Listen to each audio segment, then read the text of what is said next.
Derivatives, the financial weapons of mass destruction. Are they about ready to detonate?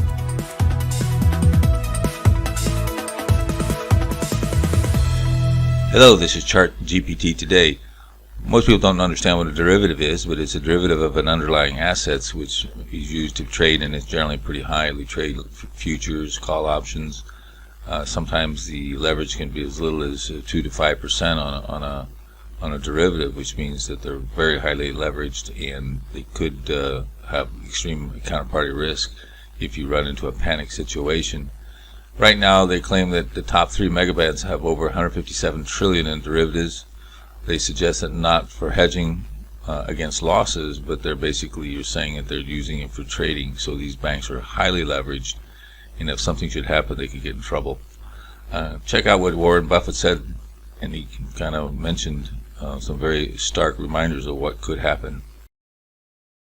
Given signal or certain given activity occurs, and when you get that coupled with extreme leverage, which derivatives allow, you will someday get a very, very chaotic situation. I have no idea when. I have no idea what the exogenous factor. I didn't know that shooting some archduke, would start World War I, and I have no idea what will cause this kind of a thing, but it'll happen. Of course, he mentioned something there in that video about World War I and with the triggering event. But a lot of it depends on what people misunderstand what a stop-loss order is. People think, well, I put a stop-loss order on my account so everything is cool. Well, no, not necessarily. You need to understand a stop-loss order once the price is triggered, it turns into a market order.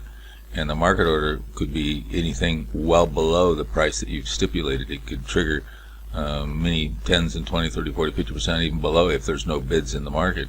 You might think, well, I put a stop limit. Well, that just means it won't execute because nobody will fill the order. So a lot of traders make that big mistake. They say, I don't understand. I put a stop loss order and the price I got was significantly lower. Well, you get a flash crash and that can happen. So just be aware of that. Anyway, how many derivatives are out there? Well, in 1996, there was 20 trillion, about 63% of global GDP. And about 20 years later, 25 years later, there was over 100 trillion.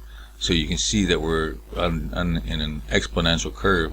It needs to be reminded. And of course, how many times have you seen these exponential curves? Eventually, it's going to blow up because they're just getting bigger and bigger and bigger. They drive for profits, just keep going higher. Here's those top 3 banks: J.P. Morgan, Chase, Goldman Sachs, Citibank, and a bunch of others. There's huge amounts of derivatives out there, and it suggests that they're used for trading and not necessarily hedging. So they're wide open risks. They could be as little as 2% in terms of the leverage, meaning 98% is potential losses over the original investment. So that's huge. So interesting point there. Of course, here was the famous quote from Warren Buffett: derivatives are the financial weapons of mass destruction. Check out the AI, and it'll give you some rationale behind that to where that statement is probably true.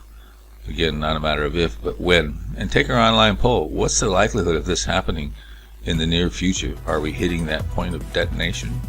Watch and beware. And don't forget to subscribe.